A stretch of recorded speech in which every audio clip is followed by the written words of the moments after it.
ingog langgam gikan sa liit-an sa mga ngayon.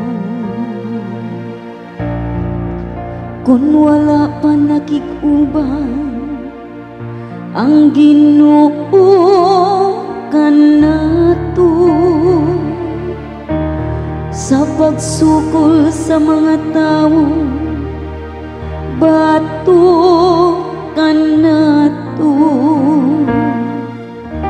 ilaon ta kitang gilamoy nga kabuhi diha nga ang ilang kapungo nahaling batok kanato.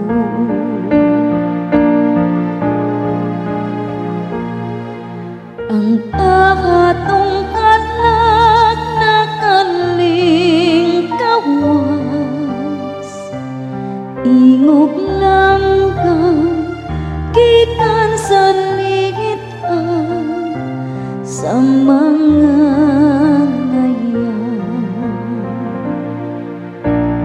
unya malumsan unta kita sa katubigan, mabanlas unta kita sa masulog nga sapa.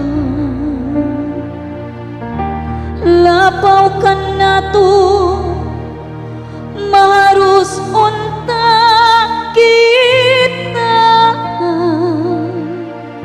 sa makalilisan nga tubig.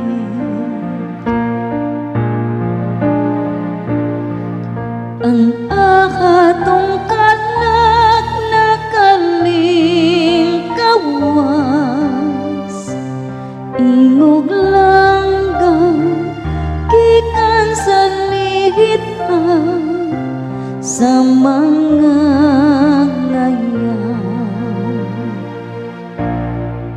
nalugti ang lit-an ug nakalingkawas kita ang atong hinabang anaa sa ngalan sa Ginoo nga nagbuhat sa langit o sa yuta.